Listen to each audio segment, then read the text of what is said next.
दोस्तों नमस्कार। 4 PM news network पर आप सभी का बहुत-बहुत स्वागत है। मैं हूं आपका दोस्त मयूर जानी। दोस्तों आज एक ऐसे मुद्दे पे बात करनी है जिस पर वैसे तो हमारे सभी मुद्दे वैसे ही होते हैं, जिस पर जो जिसे मेन स्ट्रीम मीडिया कहा जाता है, वो बात करने से कतराता है, वो छुपाने की कोशिश करता है, कुछ और मुद्दे ले आता है और कुछ हो ना हो तो हिंदू मुसलमान तो है ही, तो वो सब पे खेलते रहते हैं बेचारे। तो उस पर तो हम बात नहीं करते, हम तो वो मुद्दे पे बात करते हैं जो आपके लिए जानना ज़रूरी हो, जिसके बारे में आपको कुछ समझ और वो भी हो सके उतनी डेप्थ में, हो सके उतनी डिटेल में आप तक पहुँचना ज़रूरी हो क्योंकि हम ये चाहते हैं कि आप अगर सो रहे हैं, वो वाली नींद मतलब रात वाली नींद वो तो सबको सोना पड़ता है। हमारे प्रधानमंत्री एकमात्र अकेले हैं जो सिर्फ़ कहते हैं 2-3 घंटा सोते हैं, बाकी सबको 7-8 घंटा सोना पड़ता है, ठीक है? तभी जो है दिमाग ठीक से काम करता है। तो वो वाली नींद की बात नहीं कर रहा हूँ, लेकिन वो जो एक मायाजाल की नींद होती है ना, एक इंद्रजाल जो फैलाई गई है आप सब पर, उस नींद से जगाने की कोशिश करते हैं, ऐसी कुछ जानकारी के साथ आते हैं, जिससे आपको उस नींद से जागने में मदद हो। आज का जो मुद्दा है और आज के जो मेहमान हैं, वो दोनों बड़े विशेष हैं, बड़े विशिष्ट हैं। देखिए, मैं आपको पहले मुद्दा बता दूँ। मुद्दा ये है कि जैसे ये G20 समिट हुआ ना, कुछ समय पहले और आपको पता होगा पूरा साल उसका गुणगान गाया गया, पता नहीं कितने करोड़ रुपए का खर्च किया गया, देश में अलग-अलग जगहों पर उसके छोटे-छोटे समिट रखते हुए और फिर एक बड़ा समिट हुआ दिल्ली में। 3-4 दिन तक दिल्ली जो है वो रहा बान में, मतलब कि जैसे आप आम आदमी का चलना-फिरना, बाहर निकलना मुश्किल हो गया था। वो भी करोड़ों रुपए के खर्चे से हुआ और उसको जिस तरह से प्रस्तुत किया गया, ये दिखाने की मजबूत और भरपूर कोशिश की गई कि देखिए हम ही हैं, जो इस पूरी दुनिया को वो विश्व गुरु की बात है ना, वो हम पूरी दुनिया को ज्ञान भी दे सकते हैं, रास्ता भी दिखा सकते हैं और पूरी दुनिया जो है भाई साहब चाहे जो बाइडेन साहब हो या शी जिनपिंग तो आए नहीं थे, लेकिन वो सब हमारे चरणों में बैठे हैं, हम सबके गुरु हैं, ये दिखाने की कोशिश की गई। तो इसका एक और संदेश ये था कि इसीलिए आप जो है चुपचाप इस देश में रहने वाले जितने भी लोग हैं, तो चुपचाप हम जो कहें वो करते रहो, यहाँ आवाज़ उठाने की कोशिश मत करो क्योंकि पूरी दुनिया हमारे चरण में अपना शीश झुकाती है। वैसा एक और मौका खड़ा करने की कोशिश थी जनवरी 2024 में। आप समझ रहे हैं इसको, ठीक से समझिएगा। जनवरी 2024 में एक समिट होने वाली थी 4 देशों की। उसको कहते हैं क्वाड। अब क्वाड का जो फुल फॉर्म है ना, वो मैं आपको बता दूं, ठीक है? क्वाड का फुल फॉर्म कुछ यूं होता है कि जैसे त्रिकोणीय होता है ना, वैसे कोऑर्डिनेटर होता है। तो उस तरह का सिक्योरिटी का एक पूरा मामला है, समिट है पूरा। उसको लेकर 2007 में 4 देशों ने 2007 में इसकी शुरुआत की थी और जापान जो था इसका कह सकते हैं कि आप ये मुखर होके उसने शुरुआत करवाई थी। कुल मिला के अमेरिका, जापान, ऑस्ट्रेलिया और भारत 4 देश का ये एक समूह था, अभी भी है और उस समूह के ज़रिए ये कोशिश थी कुल मिला के कि चीन की जो बढ़ती हुई जो एक पहुँच है, पैठ है, अगर आम भाषा में कहें तो जो दादागिरी है, वो दादागिरी को कैसे टैकल किया जाए, कैसे कंट्रोल किया जाए, कैसे इसको रिस्ट्रेन किया जाए, आप जो भी शब्द इस्तेमाल करना चाहते हैं, कर सकते हैं। और एक व्यूहात्मक रूप से, चाहे उसमें फिर वो लश्करी कवायदें भी शामिल थी, ये सब था। उसकी समिट जो है 4 देशों का, वो करना था जनवरी 2024 में हमारे यहाँ भारत में। और 26 जनवरी के दिन अमेरिका के जो प्रेसिडेंट है, जो बाइडेन, उनको भी एक हर बार कोई ना कोई गेस्ट बुलाते हैं हम बाहर से, तो इस बार उनको बुला के एक बहुत बड़ा एक दृश्य, एक बहुत बड़ा नज़ारा खड़ा करने की एक पूरी तैयारी थी। लेकिन उसमें जो है उस बलून में पंक्चर पड़ गया भैया, उसकी हवा निकल गई। वो कैसे निकल गई कि बाइडेन साहब ने कहा कि वो तो नहीं आ पाएँगी क्योंकि कुछ कारण ऐसे हैं कि वो व्यस्तता के कारण जो टाइम शेड्यूल जो है वो मैच नहीं हो पा रहा है, तो हम तो नहीं आ पाएँगे। ठीक है। वो नहीं आए, उनके एफबीआई के जो हेड है वो कुछ दिनों पहले आके गए। ऑस्ट्रेलिया ने भी जो है अब क्योंकि चाइना के साथ उनके बहुत अच्छे रिश्ते हैं, तो उसने भी हाथ खड़े कर दिए। कुल मिला के ये हो गया कि जिसको एक और बड़े समिट के तौर पर प्रस्तुत करने की तैयारी थी, ये दर्शाने के लिए हमारे देश की भोली-भाली जनता के ऊपर एक का प्रयोग करने का जो प्रयास था वो विफल हुआ। अब वो पोस्टपोन हो चुका है। तो इस पूरी बात में ये समिट क्या है, ये क्यों रचा गया और इसके 2007 से लेकर अब तक के क्या इस समिट के जरिए क्या हासिल किया गया, और अब जबकि ये पोस्टपोन हो चुका है तो इसका कारण क्या पीछे का, और इसका जो दिखने वाला प्रभाव है 2024 के चुनाव से पहले वो क्या, इन सब मुद्दों पर बात करने के लिए हमने आज बहुत ही विशेष मेहमान हमारे साथ इस कार्यक्रम में 4 PM पर पहली बार आके जुड़ने वाले हैं, डॉक्टर जयनारायण व्यास साहब। मैं उनका सबसे पहले तो स्वागत कर लूं। आपका बहुत बहुत स्वागत है व्यास साहब, आपने आज वक्त निकाला और हमको आज उपकृत किया है। डॉक्टर जयनारायण व्यास साहब के बारे में वैसे कुछ बताएं तो वो भी मेरे जैसा जो कि उनसे बहुत कम लर्नेड आदमी है तो वो ठीक बात नहीं होगी, लेकिन कोशिश करता हूं मैं। डॉक्टर साहब जो है व्यास साहब, वो हमारे गुजरात के, ये माना जाता है कि, और इसमें एक शब्द भी जो है मैं कोई एग्जेगरेट नहीं कर रहा हूं, he is one of the most learned person, Gujarat छोड़िए देश की बात कर रहा हूं, जिसको हम लोग जानकार कहते हैं, विद्वान व्यक्ति कहते हैं। और एक क्षेत्र नहीं, अर्थशास्त्र तो है ही है, इसके साथ साथ इंजीनियरिंग है, पता नहीं और कितनी है, और धर्म को लेकर भी उनके बहुत अपने अपने उनका अध्ययन है, अध्यात्म को लेकर भी है। तो ऐसा कोई क्षेत्र नहीं है जहां पे व्यास साहब जो है उनकी विद्वता ना पहुंची हो।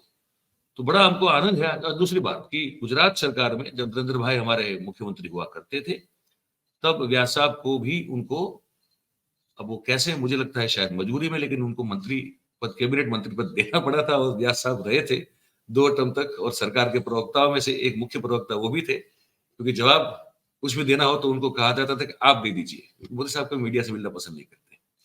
तो ऐसे व्यास साहब, और हम जिनकी बहुत बहुत स्नेह करते हैं, बहुत इज्जत करते हैं, वो आज हमारे साथ 4 PM पर पहली बार मुखातिब हो रहे हैं आप सबके सामने। तो ये मुझे कहना था। व्यास साहब, बहुत बहुत स्वागत फिर से एक बार 4 PM पर। जी, आपका माइक मैंने अनम्यूट कर दिया जी। नहीं, मैंने कर दिया, अनम्यूट कर दिया। जी, जी। तो मैंने कहा आपका, आप पहली बार पधारे हैं, बहुत बहुत स्वागत है आपका सर। धन्यवाद भैया। अब सर, मैंने जो प्रस्तावना, मैंने जो लंबी मेरी हो गई, लेकिन वो बताना कोर्ट समिट के लिए जरूरी था, और आम दर्शकों के लिए आम भाषा में जितना हो सके उतना मैंने कोशिश की समझाने की। अब सर, ये क्या चीज क्यों बनी, और तब से लेके जो मेरे सवाल जो आपके सामने उस समय मैं प्रस्तावना में बोला, अगर सीधी सादी आम भाषा की बोली में अगर इसको आप समझाएं दर्शकों को, तो बड़ी आसानी रहेगी लोगों को समझ में। मयूर भाई, जैसे आप जानते हैं, जी रशिया और यूक्रेन का युद्ध जैसे शुरू हुआ, जी दुनिया जो पहले महासत्ताएं रशिया और अमेरिका थी, वो पूरा महासत्ताओं का इक्वेशन जैसे बदल गया। रशिया मार खाता रहा, चाइना उसके साथ खड़ा रहा, मगर एक सत्ता का केंद्र भी खिसक के चाइना के पास आ गया। तो विश्व अब 2 खेमों में बढ़ गया, एक और चाइना, रशिया और उनसे जुड़े हुए देश थे, दूसरी ओर अमेरिका और अमेरिका के साथ जुड़े हुए देश थे। मैं भारत नहीं कहूंगा इसीलिए क्योंकि भारत ने हमेशा ये कहा है कि हम तो किसी से नहीं जुड़े हैं, मेरिट के मुताबिक चलते हैं। तो ये दोनों खेमे जैसे ही अलग अलग हो गए, चीन की जो नीतियां थी उसके मुताबिक, और उस समय चीन की अर्थव्यवस्था थी काफी धड़ल्ले से बढ़ रही थी, आज वो नहीं है, आज चीन की अर्थव्यवस्था को ब्रेक लगी हुई है। तो उनकी जो नीतियां थी उसमें चीन के बारे में कहा जाता था कि चीन विस्तारवादी नीति के मुताबिक चलता है, उसे हमेशा अपनी दाक, अपनी पहुंच और अपना विस्तार बढ़ाने में इंटरेस्ट है, और उसी उसमें उत्तर कोरिया से भी उसने अपनी दोस्ती पाल रखी है। अब हुआ ये कि चीन की जो जो एक तरह से हम कहें कि व्यापार धरी जो है, सप्लाई धरी, इन एंड आउट, वो चाइनो पैसिफिक है। अब उसके अंदर चीन की बढ़ती हुई इन्फ्लुएंस को रोकने के लिए ये एक 4 देशों का संगठन बना, आपने बिल्कुल सही समझा है। क्वाड्रिलेटरल यानी चतुष्कोण था। एक और ऑस्ट्रेलिया, एक और जापान, एक और भारत और एक और अमेरिका। उस समय हमने कुछ ऐसी इम्प्रेशन खड़ी कर रखी थी कि अब बस भारत एक बहुत बड़े नाटो जैसे इससे भी बहुत पावरफुल ब्लॉक में जुड़ गया है, और अब चीन की कोई मिसाल नहीं कि चीन कुछ हमें छेड़ सके। मगर पहला उसमें जोल्ट आया ऑस्ट्रेलिया से, जब ऑस्ट्रेलियन प्राइम मिनिस्टर ने 2022 में लंदन में एक कॉन्फ्रेंस को वर्चुअल संबोधन करते हुए कहा कि don't understand that this Quad is against anybody, we have our own interest, and Australia is not a lapdog in the lap of America. हम हमारे इंटरेस्ट है, हम हमारे जो मिल्क प्रोडक्ट है उसके सबसे बड़े निकास चाइना में होती है। चाइना से सबसे ज्यादा प्रवासी ऑस्ट्रेलिया पहुंचते हैं, और चाइना ऑस्ट्रेलिया का second largest foreign exchange earning industries education. तो चाइनीज एजुकेशन के लिए भी वहां आते हैं। तो हम हमारे जो इंटरेस्ट है उनको मद्देनजर रखते हुए चीन के साथ हम हमारे संबंध निभाएंगे। तो ये कोई क्वाड का सदस्य होने का कोई मतलब नहीं है कि हम चीन चीन के विशेष विरुद्ध है, न तो हम वैसे उसके विरोधी खेमे में जुड़े हैं। तो ये हुआ, 5 मीटिंगें अब तक हो चुकी है, और मुद्दे जो थे वो मुद्दे ऑल ऑल एनकम्बसिंग है। इनका एक ही वाक्य में कहा जाए कि मुद्दा क्या है, तो मुद्दा 4 जो हमारे देश है क्वाड के 4 बिंदु है, उनकी आने वाले समय में दुनिया में किसी भी तरह की पॉलिटिकल से लेकर, टेक्नोलॉजी से लेकर, ट्रेड से लेकर, टेक्नोलॉजी से लेकर कोई भी तरह की इन्फ्लुएंस बढ़ रही है तो उसको बढ़ावा देना, और उसके रास्ते में जो भी विघ्न आते हैं उसको उसके सामने खड़ा रहना। मगर मैं मानता हूं कि ये तो एक दिखावा है मयूर भाई, ये दिखावा है। ये this is a very clever ploy designed by US to जी stop China's growing influence in Sino-Pacific, ताकि चाइना को मात दे सके, और चाइना का यही एक मार्ग है जहां से आप आयात निर्यात कर सकते हैं। तो जी उनका जो हेतु है वो अलग है, दिखाते हैं वो तो कोई भी। आप जब इंटरनेशनल ट्रीटीज होती है तो उसको you have to read between the lines कि इनका सही मकसद क्या है। तो ये मकसद सही मकसद था उस समय। मैं फिर से कहता हूँ उस समय। फिर उसके बाद हमारी G20 की प्रेसिडेंटशिप आई। शी जिनपिंग आए नहीं, उन्होंने उसी समय पे वो विवादास्पद नक्शे जाहिर कर दिए, वो आए नहीं। और एक तरह से बाइडन ने जो कहा वो काफी सांकेतिक था। बाइडन ने कहा कि मैं निराश हूं नहीं आए वो, मगर मुझे विश्वास है मैं शीघ्रतम ही उन्हें कहीं और मिलूंगा। दिस वाज बिल्कुल सफिशिएंट एन इंडिकेशन कि absolutely Biden was going to meet the Chinese premier. अब इस बीच में एक और घटना में थोड़ा आपका समय लेके बताना चाहूंगा। हेनरी किसिंजर जी 100 साल के हुए, 100 साल के हुए, उसके कुछ ही महीनों बाद वो चाइना पहुंचे। आप जानते हैं किसिंजर की जो नीतियां थी वो भारत के खास फेवर में नहीं थी। नहीं थी वो बिल्कुल नहीं जो जो युद्ध था बांग्लादेश का, उस समय भी अगर वो सफल होते 7th फ्लीट को समय में बे ऑफ बंगाल में लाने के लिए, तो शायद ये इसका आउटकम उतना आसानी से नहीं मिल सकता था। निक्सन के साथ भी मिसेस गांधी की जो संबंध थे वो कोई उतने अच्छे नहीं थे।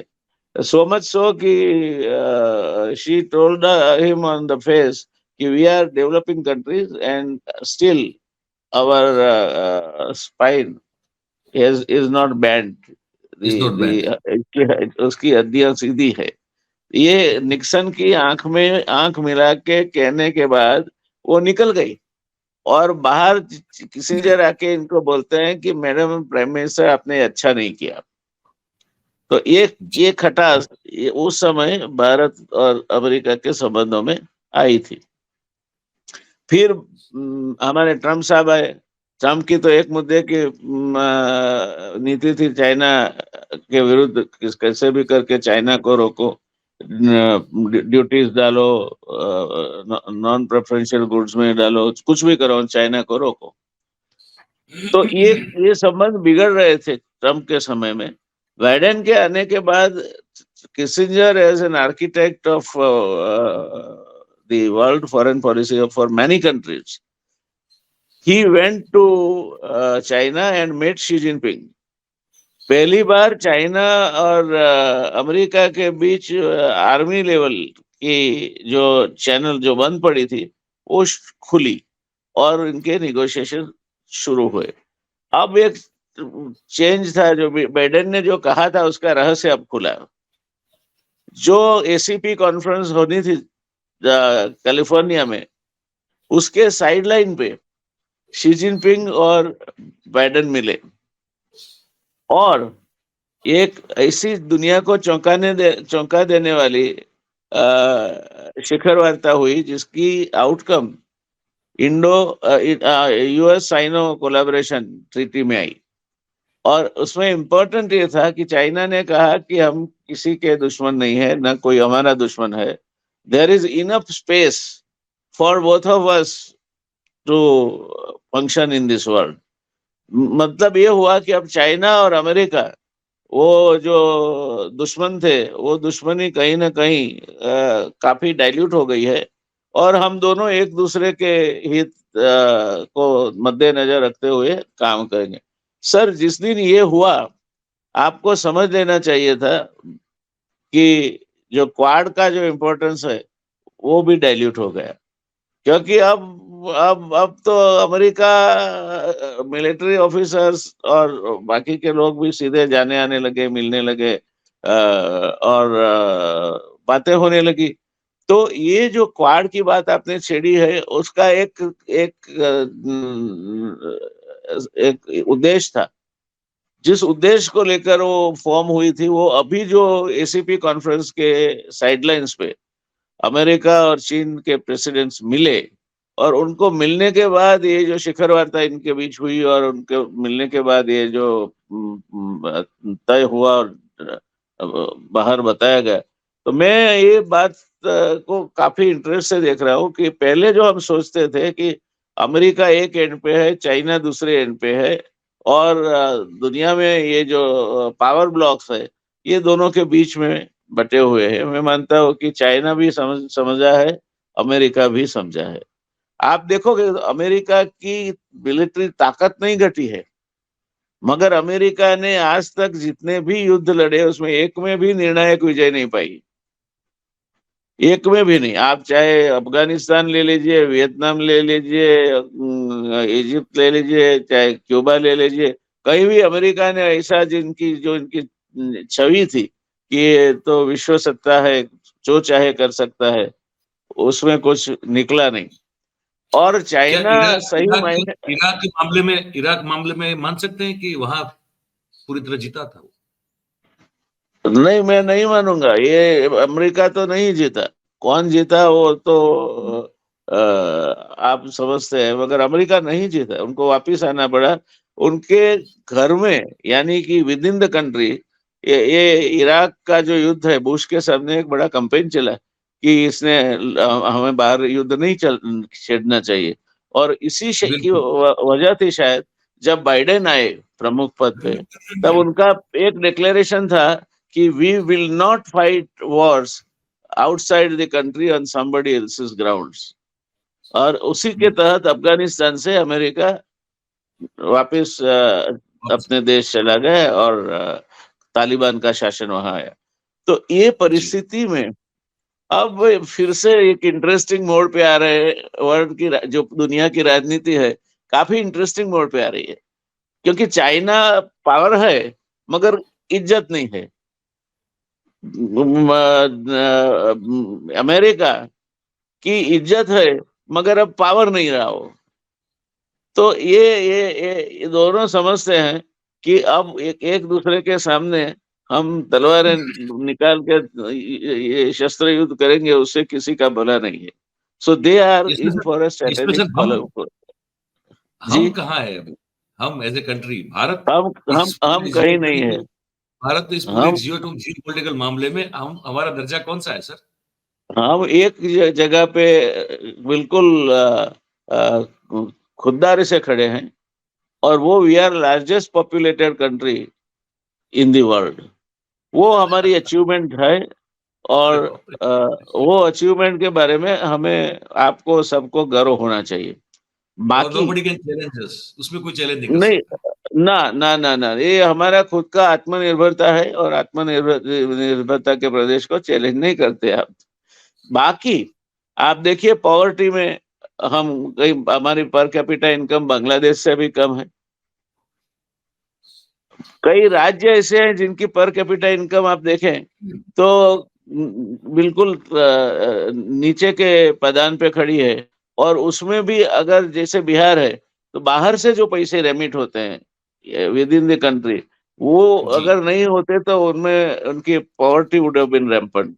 तो जी, जी, इकोनॉमिक डेवलपमेंट की बात छोड़िए, हम कहते हैं कि we are the largest and fastest growing large economies. अब फास्टेस्ट ग्रोइंग वाली बात है ना, उसको समझने जैसा है। अगर जी, आपके जेब में मयूर बाबू 20 रुपया है, और मैं हुँ, आपको 20 रुपया देता हूं, हुँ, तो आपकी राशि में वृद्धि कितनी हुई? 100%। जी, और अगर ये सोच लो कि आपकी जेब में 2 लाख रुपए हैं, और मैं 20 रुपया देता हूँ, तो आपकी वृद्धि कितनी हुई? नगण्य हुई। तो बिल्कुल कुछ नहीं हुई। ये जो जो डेवलप्ड इकोनॉमीज हैं, वो 2% 3%, 3.5% के रेट से ग्रो होती है। मगर उनका बेस इतना बड़ा है कि ये अगर 7% से ग्रो होना शुरू कर जाए, तो वो दुनिया भर की वेल्थ वो ही इकट्ठा कर लेंगे। तो ये जो प्रोपेगेंडा चल रहा है, largest fastest growing largest economy in the world, इसमें अभी भी हम रिवाइज किए जा रहे हैं। पहले हम 2035 में $5 ट्रिलियन क्रॉस करने वाले थे, अब 2050 के करीब करेंगे। ऐसी बातें भी हशर टोन में हो रही है। तो इकोनॉमिक फ्रंट पे भी हमने कुछ इसे नहीं उखाड़ लिया। उसके बाद जो देश की इज्जत आबरू है, वो उसकी अपने नेबर्स के साथ डील करने में जो ताकत है, उस पे डील होती है। आज हम पूरी तरह चाइना के फासले में फंस चुके हैं। आप देखिए, जमीनी वहां से एक्साई चीन से लेकर आप मिजोरम तक अरुणाचल प्रदेश तक देख लीजिए, तो हाँ, दरिया से भी हम गिरे हुए हैं, और जमीन से भी गिरे हुए हैं। और हम चाहे कुछ भी कहे कि हमने कुछ एक ढेला भी नहीं दिया इनको, स्क्वायर इंच भी जमीन नहीं दी, आधा अरुणाचल प्रदेश करीब करीब चाइना हड़प के बैठा है। गलवा और शौक में उन्होंने फुल फ्लेजेड बराक से लेकर रॉकेट लॉन्चिंग तक की फैसिलिटीज खड़ी की है। तो दुनिया का सबसे बड़ा नौकादल चाइना के पास है, इसलिए आपको विशेष चिंतित होना चाहिए। क्योंकि नौकादल का जहां तक सवाल है, हमारे पास एक पुरानी सबमरीन है, उनके पास 87 सबमरीन है, 87 से ज्यादा, जो state of the art submarine से। तो हम कहाँ हैं आज एजुकेशन में? पहले हम एक कुछ ही समय पहले हम दुनिया के पहले 150 यूनिवर्सिटी में कोई ऊपर नहीं थे, मगर 120 122 में नंबर पे थे। आज जी, हमारी आईआईटी 150 नंबर में भी नहीं आती। हमारा हमारा रैंकिंग 152 से शुरू होता है। यानी कि एजुकेशन में भी हम बिछड़ जा रहे हैं।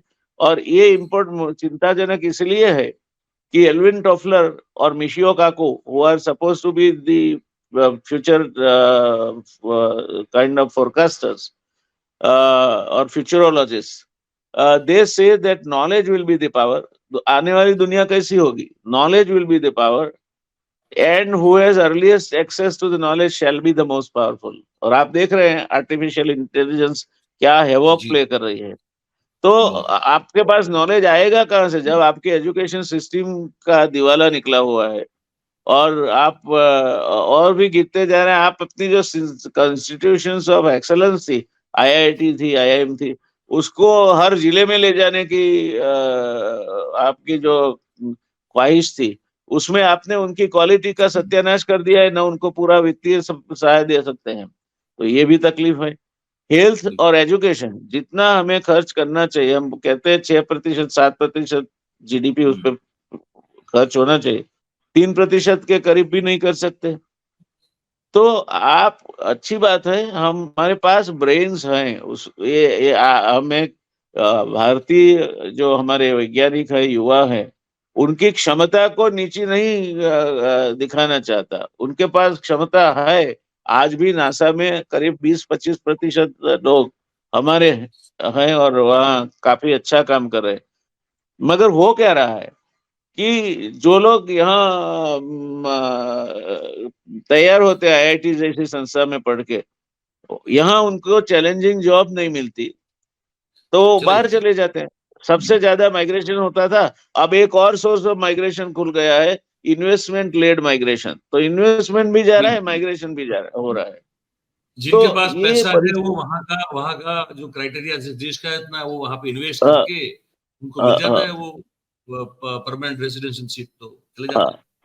हैं। आज अपने सबसे टोच के धनपति जो है, वो गल्फ में अपना रैन बसेरा बसा रहे, बहुत बड़ा एम्बिशियस। दूसरे बिल्कुल। धनपति है, उनके तो कहाँ कहाँ ठिकाने हैं, वो तो मालूम आपको, को मालूम नहीं होंगे, इसीलिए कमेंट नहीं करते हम। तो, तो हम लोग गौरव ले, हमारे पास क्षमता है। मैं फिर भी कहूंगा कि भारत के पास, इंडिया इज कैपेबल, मगर वो क्षमता जो है, वो क्षमता का उपयोग करने में, उपयोग में लेने में और देश को उसके जरिए आगे बढ़ाने में मैं निराशावादी नहीं हूं, मगर काफी हद तक हम निष्फल गए। आजकल मणिपुर की परिस्थिति जो है, अरुणाचल की परिस्थिति है। मयूर भाई, एक छोटी सी बात मैं ऐड करके फिर आपके पास वापिस आता हूँ। जी। ये जो जो घटनाएं हो रही है, उस घटनाओं के बीच हमारे यहाँ एक दूसरी घटना बिल्कुल क्वाइटली आकार ले चुकी है, और वो है कि हम नेवर से काफी बड़े हैं ऐसा दिखाने की एक मैगलोमैनियाक मेंटालिटी। उसमें हमने क्या किया, नेपाल को खो दिया। रात को 12 बजे भी अगर आप आवाज लगाए, नेपाल अकेला कंट्री था जो हिंदुत्व के नाम पे आपके साथ खड़ा रहता था। वो चाइनीज फोल्ड में चला गया, भूटान चाइनीज फोल्ड में चला गया, तिब्बत तो था ही। फिर अभी अभी जहाँ चुनाव हुआ, ये हमारे बे ऑफ बंगाल के जो टापू है, तो they have openly supported Maldives, now, Maldives की बात करें, Maldives. Maldives, they openly supported now Chinese and Pakistan. तो हम कर क्या रहे हैं, हम एक के बाद एक के बाद एक के बाद दोस्त गंवा रहे हैं, और जिनकी ओर हम दोस्ती का हाथ बढ़ाना चाह रहे हैं, वो अपनी टर्म्स डिक्टेट करेंगे, वो आपकी टर्म्स डिक्टेट करके आपके साथ दोस्ती नहीं करेंगे।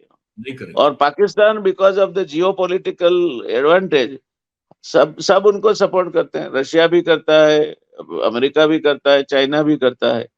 तो एक मीथ हमने खड़ा कर रखा है कि हम तो बहुत बड़ी पावर है, बहुत बड़ा हमारा नाम है, बहुत बड़ा वजन है। ऐसा मैं मानता हूं कि शायद ऐसा ही होता तो जोहान्सबर्ग में जो घटना घटी वो नहीं घटती।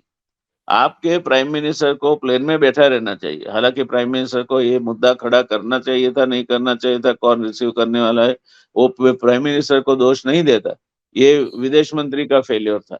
मगर उन्हें बैठा रहना पड़े, और एक इतना बड़ा देश, उसको इस तरह से इनको तवज्जो दिया जाए, ट्रीटमेंट दिया जाए। मैं मानता हूं कि हम we are still in search of identity. कतार हमारे वेटरन नेवल ऑफिसर्स को फांसी की सजा फरमाता है। इसराइल को आपने सपोर्ट किया, बेवकूफ बने, क्योंकि पूरी दुनिया का जो सिंपैथी था वो हमस के साथ चला गया। तो अब तो हम बिकॉज ऑफ पैलेस्टाइन के साथ था बेसिकली, तो दुनिया का जो जी रहा सिंपैथी वो पैलेस्टाइन, क्योंकि जो बच्चे और सिविलियन जो मरे जिस तरह से, जी तो पैलेस्टाइन तो को ज्यादा सिंपैथी गई जी। तो ये बदल गया। और हमारे यहाँ WhatsApp university was so quick in जैसे वो जिस गति से उन्होंने इजराइल को बोला कि हम तुम्हारे साथ हैं, और फिर वो थूका हुआ उनको वापस लेना पड़ा।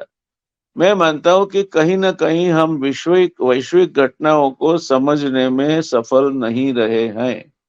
हमें जरूर है संयम बरतने की, हमें जरूर है हमारी ताकत का आकलन करने की, हमें जरूर है हमारा जो विस्तार है, जहाँ वीकनेसेस है, उसको अटेंड करने की, हमें जरूर है पावर्टी। अभी अभी एक बड़े नेताजी ने कहीं कॉन्क्लेव में बोला कि हमने बिलो पॉवर्टी लाइन वाला नंबर घटा के 60 करोड़ कर दिया। हालांकि प्रधानमंत्री ने उसके पहले प्रचार में बोला था कि 80 करोड़ लोगों को हम गेहूं मुफ्त में गेहूं देंगे। तो वो दे इसे रहे हैं। कॉन्ट्राडिक्टरी जो आते हैं रीजन। पार्लियामेंट, अब आप तो आते जाते रहते हैं पार्लियामेंट में भी, और वहां परिंदा भी पर नहीं मार सकता।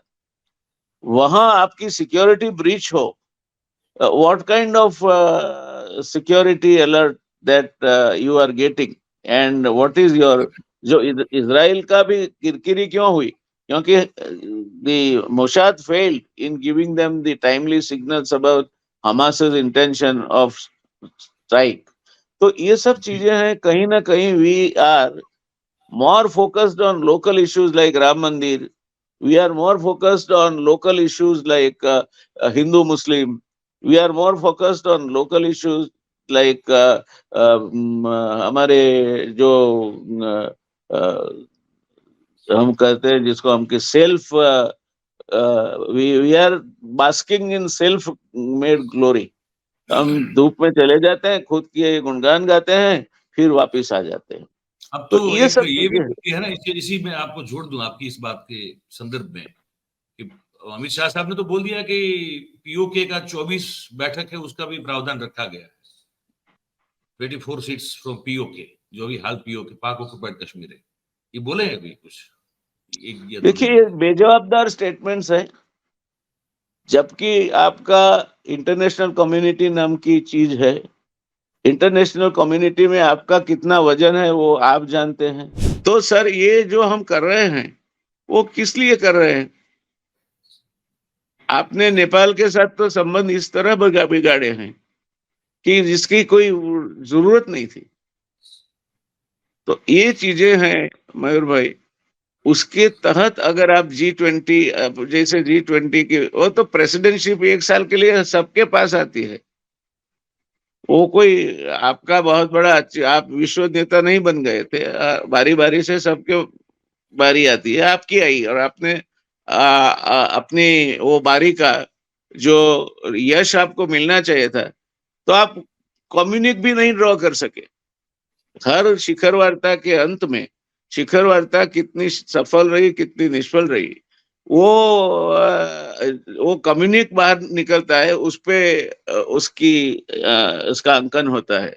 तो आप अगर छोटे छोटे बाली जैसे जो देश है वो ये कर सकते हैं, आपके पास 1 साल था, आप क्या behind the curtain backdoor politics कर रहे थे? क्या फॉरेन हमारी विदेश मंत्रालय क्या कर रही थी कि हम कम्युनिक भी नहीं ड्रॉ कर सके? जो जी कम्युनिक ड्रॉ किया वो मोर और like a political speech rather than communicate with the goal. अब अभी दुबई में ये यूनाइटेड नेशंस के प्रोग्राम के तहत पेरिस डिक्लेरेशन को जोड़ते हुए अभी एनर्जी और एनवायरनमेंट को मद्देनजर रखते हुए जो कॉन्फ्रेंस हुई, कहीं भी आपकी आवाज सुनाई दी? आप बताइए एक किस्सा कि जिसमें, हालांकि भारत काफी चीजें बता सकता था, पर कहीं भी आपकी आवाज नहीं। और एजेंडा क्या है? 2050 तक फॉसिल फ्यूल्स यानी कोयला, ऑयल और गैस, उसका जो उपयोग है वो शून्य कर देना। तो बिल्कुल आपके पास कोई प्लान है? आपने उस दिशा में कुछ प्रगति की है? अगर नहीं की है तो ये जो कार्बन मार्केट है, उसमें से आपको फिर जो चीजें खरीदनी होगी, वो आपकी रही सही अर्थव्यवस्था का सत्यानाश कर देगी।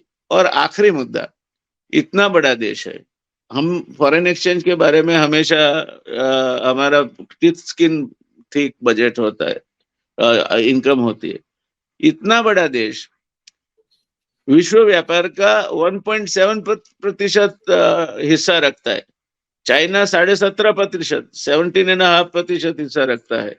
तो आप करते क्या है? आप न तो निकास करते हैं, न तो देश की बाजार जो है, जो प्रोफेसर प्रहलाद ने कहा है bottom of the pyramid market, उसमें आप कोई ऐसे कोई चीज करते हैं। अभी हमारे हमारे यहाँ भी अर्थव्यवस्था बढ़ रही है, जीडीपी, उसके रीजन अलग है, मगर the cost of A food basket in India, which is normally for the middle, and it is increasing. Inflation is 16%, 17%.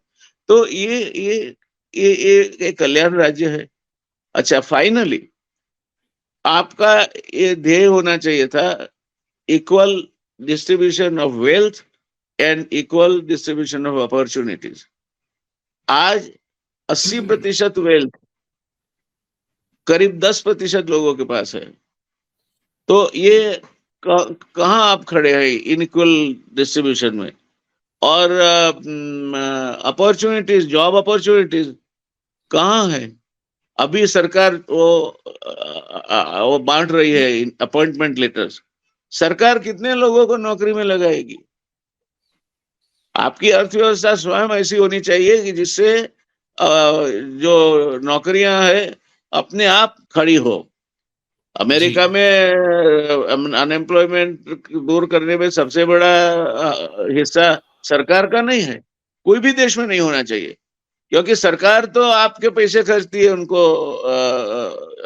Employment में लगा के। आपकी अर्थव्यवस्था ऐसी वाइब्रेंट होनी चाहिए जिसकी वजह से आर्थिक जो प्रकल्प है और रोजगारी उसके फलस्वरूप जो मिलते हैं, वो अपने आप आके मिले और युवा धन को इससे काफी अपॉर्चुनिटी मिले। तो अब ये सब चीजों में हम कहाँ, आप जानते हैं। बात सही है सर, बात सही है। अब आखिरी एक टिप्पणी आपकी लेना चाहूंगा। अब ये तो जो दृश्य खड़ा करना था, फिर से एक बार G20 वाला, कि भाई देखिए अब चुनाव आ रहे हैं, उससे पहले बाइडेन साहब आएंगे, अल्बेनीज साहब आएंगे ऑस्ट्रेलिया से, जो नए प्रधानमंत्री बने जापान के वो भी आएंगे।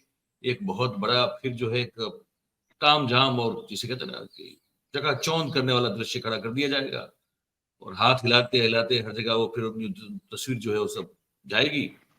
गले बड़े प्यार से लगते हैं, मतलब बाहर के लोगों के गले इतने मिलते हैं कि लगता है गले पड़ रहे हैं, ऐसा लगता है। तो वो सब कर नहीं पाएंगे, पहली बात। और दूसरा कि 26 जनवरी को रहेंगे नहीं बाइडेन साहब, तो अब इस इमरजेंसी में पता नहीं अब किसको कहा जाएगा। कोई ना कोई राष्ट्र प्रमुख वैसे रहता है उस समय, तो सर, पता आप नहीं क्या। आप आप जेन्युइनली सोचते थे वो आएंगे after this contract killing episode? नहीं नहीं, I was pretty sure about one thing. मैं जो स्टडी कर रहा था, जैसे आप जानते हैं मैं भी विद्यार्थी के तौर पर बहुत कोशिश करता हूँ पढ़ने की देश और दुनिया को। तो मुझे तो वही उसी समय, और मैं बताऊं मुझे कब लगा, मुझे जब शी जिनपिंग ने कहा ना कि मैं नहीं आऊंगा, तो उसने मना कर दिया, तो मैं ये सोचने की और समझने की कोशिश कर रहा था कि अच्छा इनको मिलना तो था, क्योंकि जो टेंशन जो जो अमेरिका और चाइना के बीच में जो चल रही थी, वो टेंशन बड़ी इंटेंस थी उस समय, और वो टेंशन कैसे भी करके रिलीज करना दोनों देशों के लिए बहुत जरूरी था। और बराबर क्योंकि उस समय पे मयूर भाई स्पाई बलून का केस हुआ था, आपको हुआ था, याद हो तो। बिल्कुल बिल्कुल। तो मुझे लगा कि यार ये नहीं आ रहा है, इसका मतलब ये है कि यहाँ ठीक है जो भी शोशेबाजी करनी है हो जाएगी, लेकिन उसके बाद ये जब जाएंगे निकलेंगे तो इसके बाद ये दोनों देश के बीच में क्या होने वाला है, उस पर आगे पूरा मामला निर्भर होगा। हम तो वैसे सीना फुला के ठीक है, मतलब आदत है तो हम तो चलते रहते हैं, पर वहां जो असली खेल जो बैक चैनल पे चल रहा था वहां चल रहा था दोनों देशों के बीच में, और आपने जो कहा बहुत बहुत बहुत सही कहा कि जो हेनरी किसिंजर अब तो चले गए, लेकिन 100 साल की उम्र तक जिए, और जीते जीते भी एक एक इतना बड़ा काम अमेरिका और चाइना के लिए करके चले गए कि दोनों देशों के प्रीमियर जो है वो मिले, और ये स्टेटमेंट जब सुना कि भाई एक दोनों महासत्ताओं के लिए इस पूरे विश्व में काफी जगह है को एग्जिस्ट करने को लेकर, तो हमें उस चीज का ध्यान रखते हुए ये कोशिश करनी चाहिए कि वी बोथ कैन को exist in this entire world, हमारा जो पृथ्वी है, और मिलजुल के काम करना चाहिए। तो मैं फिर समझ गया, मैंने कहा अब कोर का मामला बड़ा लफड़े में पड़ने वाला है, और वही हुआ। पर कई बार क्या होता है कि हम चीजों को पकने देते हैं कि भाई जब हो जाए तो बताएं कि ये हो गया, क्योंकि फिर वो वाला फोरकास्टिंग हो जाता है। तो उसमें फिर जो उससे अच्छा है कि हो जाए, इसके बाद बताएं लोगों को कि ये क्यों हुआ, और जो नहीं हुआ वो क्यों नहीं हुआ। तो मैंने कहा इसी पर बात करते हैं। अब ये बता दीजिए सर कि तो अब वो जो ग्रैंड विजुअल जो क्रिएट करना है वो तो हो नहीं पाएगा, तो क्या होगा अब? देखिए सर, एक पॉलिटिकल साइंस का थियरी है that elections are fought, won or lost based on emotive issues and not on emotions. actual issues. तो इमोटिव इश्यूज है हमारे यहाँ अभी, इमोटिव इश्यूज तो वो खड़े कर लेंगे। पर ये जो विश्व पटल पर उनकी जो ये मतलब उन तो दुख ये होता है ना मुझे। और छोड़ मैं दिए, जितना विश्व पटल की बात छोड़ दीजिए आप, ये अगर जितनी जल्दी हम इसमें से बाहर निकल जाए कि हम नहीं, विश्व क्योंकि गुरु है, तो वो उतना भारत के लिए काफी यथार्थ रहेगा। बन जाए तब बन जाएंगे, विश्व कहना चाहिए कि yes you are our leader. हम जाके थोड़े किसी को बोलते हैं कि नहीं हम आपके लीडर है, और फिर वो ऐसा नहीं होता ना। पर मैं एक चीज बताऊं सर आपको, मुझे तो ये जो नरेंद्र भाई की ये जो ये है ना, ये एक महत्वाकांक्षा, मुझे वो बड़ी अच्छी लगती है। उसके कारण कुछ और है।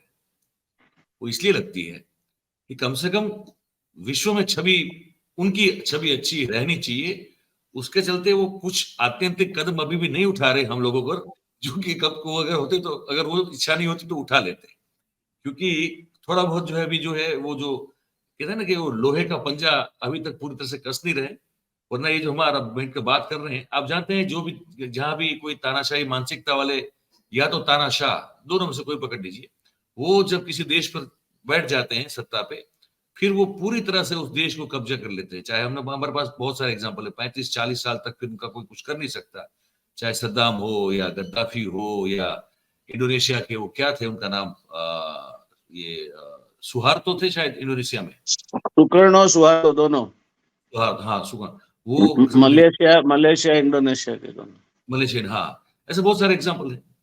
तो कम से कम उनको क्या होता था, उनको वैश्विक पहचान की नहीं पड़ी होती थी कि दुनिया जो मानती है माने, हम तो अपने हिसाब से अपने देश में करेंगे। लेकिन कम से कम नरेंद्र भाई ये है कि भाई दुनिया भी जो है मुझे मेरी ओर देख के शीश झुकाए, तो उसके लिए कुछ चीजों को अभी तक फॉलो करते हैं। मुझे लगता है ये अच्छी बात है हमारे लिए। चाहे वो हो या ना हो, अच्छा तो मुझे लगता है कि ठीक है। कम से कम इसलिए हम कुछ जो है वो थोड़ी हम हमारी ओर नरमी दिखाई जाती है कि दुनिया क्या कहेगी, ये सोच के। मेरी एक ही सूचन है इसमें, आपकी बात से मैं पूर्णतया सहमत हूँ। हमारे देश के प्रधानमंत्री विश्व के नेता बने, उससे ज्यादा तो क्या हो सकता है। हमारे घर में भी 5-50 रुपए का राशन और आ जाएगा। मगर एक जोक था कि एक आदमी सड़क पे खड़ा खड़ा ब्रेड की स्लाइस लेके अपनी हथेली को टच करता और फिर खाता। तो किसी ने पूछा कि तू क्या कर रहा है? बोला ये ब्रेड है, और मैं ये कल्पना कर रहा हूं कि मेरी हथेली में नमक है, तो मैं इसको नमक में डुबो के खाता हूं ताकि नमक का टेस्ट आए। तो उस आदमी ने बोला कि भले मानस, अगर कल्पना ही करनी थी तो बटर की कल्पना करो, नमक की कल्पना क्यों करते हो आप? तो ये हम लोग आजकल नमक की कल्पना करने में माहिर हो गए हैं। बिल्कुल बिल्कुल बिल्कुल बिल्कुल, बहुत सही बात है। हम लोग नमक की और कल्पना एक कर रहे बात तो है, हम भारतीय लोग है ना, वो ये देवों से आश्रित देश है। इस जी देश में जितने भी संत महात्मा हुए शायद ही किसी दिन देश में हुए हो। तो जी हम अब, जैसे मैं, आपने देखा मुझे वो जो जुड़ने में दिक्कत होती थी क्योंकि हम डिपेंडेंट थे किसी पे, इसी तरह जी हम भी अभी ईश्वर डिपेंडेंट हो गए हैं। जी जी राम मंदिर होंगे, राम मंदिर की घंटी बजेगी, घर घर राम लल्ला की छोटी सी मूर्ति पहुंचेगी, थोड़े अक्षत पहुंचेंगे, थोड़ा कुमकुम पहुंचेगा, और बस फिर तो इस देश में दीपावली का माहौल शुरू हो जाएगा। हम भी बिल्कुल हर रामलला जगह को मानते हैं, ऐसा नहीं। हमारे यहाँ तो जब कोई मेहमान आता है तो आओ राम राम बोलते हैं। राम राम कहते हैं। कोस आता है, कुएं में से पानी भर के बाहर, तो आयो राम बोलते हैं। कोई जाता है तो राम राम बोलते हैं, और अंतिम विदा लेता है तो राम बोलो भाई राम बोलते हैं। तो और हमारे नए नए साल, हमारा हमारा जब विक्रम संवत का नया साल जब का दिन होता है, पहला दिन, तो हमारे जी यहाँ तो उसी को नए साल के राम राम की और कहते ही इसको हाँ, ग्रीट किया जाता है, नए साल के राम राम, इस तरह तो से। हम जी राम भक्त है, ऐसा नहीं राम भक्त नहीं है। हर आदमी को वो गाना गाते ही रहना चाहिए, मेरे रोम रोम में बसने वाले राम, जगत के जी स्वामी, वो अंतर्यामी, मैं तुझसे क्या मांगू। तो यहाँ तो अंतर्यामी से हम मांगने बैठे हैं कि मुझे सत्ता दे, सत्ता दे, धन दे, गादी दे, सब दे।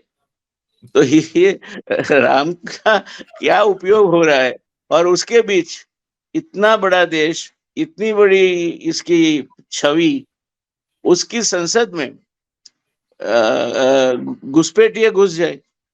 अच्छा, उससे मुझे अब एक बात याद आ गई। मैं आपको, क्योंकि आप तो बिल्कुल याद होगा, होना चाहिए, क्या ऐसा 1982 की 23 मार्च को भी हुआ था कि भारतीय जनता पार्टी के कुछ 20 कार्यकर्ता ऐसे ही संसद में कूदे थे पर्चे लेके? देखो ये इतिहास है, और हर्बर्ट स्पेंसर ने कहा है कि history repeats itself, first time as a comedy and second time as a disaster. So disaster, this was the second time. So it was disaster. इस पर अलग से बात करनी, एक एक अलग से एक एपिसोड करेंगे व्यास साहब। मैं ये समझना चाहूंगा आपसे, उस एपिसोड में दर्शकों को बता भी दूं अभी, कि ये जो युवक जो कूदे, बाहर भी प्रदर्शन किया, अंदर भी किया, how to interpret this this incident, इसको कैसे इंटरप्रिट किया जा सकता है, उस पर मैं आपकी राय जानना चाहूंगा। एक अलग से कार्यक्रम करेंगे इसी मुद्दे पर। मुझे लगता है ये बड़ा एक इन डेप्थ सब्जेक्ट है, और उस पर अलग से बात करेंगे सर। मैं चाहूंगा आप जी समय निकाल, कल जी, परसों में हो सकता है ये करेंगे। जब भी मैं तो यहाँ ही हूँ, आप बताए तब कभी भी बैठेगा। बिल्कुल बिल्कुल सर। मगर इसका बहुत आप एक बहुत छोटे से वाक्य से आपको जवाब दे दूं तो, जी कि जितना राष्ट्र बड़ा होता है उसकी उसकी क्षमता भी अपने आप को संभालने की ज्यादा होती है। इंग्लैंड की ट्यूब में जब बम ब्लास्ट हुए, prime minister of England was away from the country. उनके लीडर ऑफ अपोजिशन को पूछा गया मीडिया द्वारा, तीन ही जी सेंटेंसेस में उन्होंने जवाब दिया कि this is an attack on Britain and we condemn it. दूसरा सेंटेंस था कि our sympathies go with those जो हताहत हुए हैं। और बिल्कुल तीसरा सेंटेंस था, government must be doing whatever is required to be done. तो टू बी डन। अगर उसके तुरंत बाद माननीय प्रधानमंत्री जी का या गृह मंत्री जी का देश को संबोधन आया होता, तो कम से कम हमें एक ढाढ़स तो बनता कि नहीं, हमारे जो हाँ धुरा संभाल के बैठे हैं राज्य की, वो भी इस मामले में सतर्क है, संवेदनशील है, और वो जरूर करेंगे जो भी करना है। बिल्कुल बिल्कुल। हालांकि गृह राज्य, हमारे गृह मंत्री ने तो किसी चैनल के प्रोग्राम में जाके बहुत कुछ बोला, लेकिन संसद में पता नहीं क्यों उस चीज को लेकर कुछ बोल नहीं पा रहे हैं, या तो बोलना नहीं चाहते। खैर, इनकी आदत है, उनको संसद में जो कि वहां बोलना बहुत जरूरी होता है, पर वहां नहीं बोल पाए, और बाहर जाके बोलते रहते हैं, वो अलग बात है। सर बहुत बहुत धन्यवाद। कुछ ही एक या दो दिन में एक और प्रोग्राम रिकॉर्ड करते हैं सर, इस मुद्दे पर जरा बारीकी से बात करेंगे। देश जी के युवा, जी, नहीं, करते रहेंगे बातचीत। काफी प्रसन्नता हुई आपसे बात करके, और आपकी चैनल जिस तरह से तथ्यों को आगे बढ़ा के बात करती रहती है। मैं खुद आपकी चैनल का एक रेगुलर व्यूअर हूँ, और मुझे आज खुशी है कि वही चैनल पे मेरा भी प्रोग्राम आपने रिकॉर्ड कर लिया है, तो I am very happy about it. Our pleasure is all, और सब कहते हैं ना कि प्लेजर इज ऑल माइंड, जैसे कहते हैं, वैसे वो हमारी है पूरी, खुशी जो है पूरी हमारी है। ठीक है, धन्यवाद भाई, चलिए धन्यवाद। Sir, thank you very much, thank you very much, thank you very much. तो व्यास साहब थे, आपने सुना। और ये एक पूरा, इससे देखा जाए तो जियोपॉलिटिकल सब्जेक्ट था। थोड़ा आपको शायद हैवी लगा हो सकता है। हमने हो सके उतना इसको सरल करने की कोशिश की। कुल मिला के जो सार निकलता है इस बातचीत का वो ये है कि हम को हर एक को अपनी अपनी, जैसे बोलचाल की भाषा में कहते हैं ना कि चद्दर जितनी है उतने पैर पसारने चाहिए। और इसका मतलब ये नहीं कि चद्दर बड़ी ना लें, खरीदनी चाहिए, लेकिन उसके लिए एक क्षमता, मतलब कुल मिला के ये कि अपनी क्षमता के मुताबिक अगर हम व्यवहार और बर्ताव करते हैं तो जग हसाई नहीं होती है। वरना क्या होता है कि हम वो शेख चिल्ली वाला, आपने सुना है किस्सा, बहुत बहुत पुराना है, पंचतंत्र की बहुत सारी कथाएं आपने, मैं उम्मीद करता हूं कि पढ़ी होगी, सुनी होगी। तो उसमें बहुत सारी जो है बोध और ज्ञान की बातें होती है। उसमें एक चीज बड़ी महत्वपूर्ण होती है कि महत्वाकांक्षा रखना बहुत अच्छी बात है, लेकिन कितनी, कब, ये बड़ी महत्वपूर्ण बात होती है। तो जब अपने आप को किसी चीज के लिए तैयार करो, फिर आप विश्वगुरु बन जाओ, कोई फर्क नहीं पड़ता है। वरना फिर इस तरह की जगसाएं होती है और फिर वो सपना भी आपका टूटता है। और जो आपका तो ठीक है, आप तो पद पर हैं, लेकिन आप किस पद पर हैं? तो इस देश के मुखिया के पद पर हैं। तो उसमें उस देश की भी, जो कहते हैं ना कि एक तरह से उसका एक मान सम्मान जो है, उसमें कहीं क्षति पहुंचती है। तो यही कहना था आज इस पूरे कार्यक्रम में। उम्मीद करते हैं कि आपको ये बातचीत अच्छी लगी होगी। जैसी भी लगी हो, आप ये कमेंट बॉक्स हमारा नीचे देख रहे हैं, उसमें आप लिख के बताइएगा। और व्यास साहब से हम समय समय पर जो है अलग अलग मुद्दों पर बातचीत करते रहेंगे, क्योंकि ऐसे, मैंने कहा, कोई ऐसा क्षेत्र है नहीं कि जिस पर उनसे बात न की जाए। मेरी बहुत सारी मर्यादा है, लेकिन वहां उनके पास ये मामला है नहीं। तो मेरी मर्यादाओं के साथ हम कोशिश करेंगे उनसे जुड़ते रहने की और बातचीत करते रहने की। तो कमेंट कीजिए, और बात अच्छी लगी हो तो आप ये इस वीडियो को लाइक कीजिए, इसकी जो लिंक है उसको हो सके उतना शेयर कीजिए, और हमारी जो चैनल है उसको आप सब्सक्राइब करें, अपने आसपास के लोगों से करवाइए। बहुत बहुत धन्यवाद करते हैं आप सभी का जो इस कार्यक्रम में हमारे साथ जुड़े। Thank you very much. नमस्कार।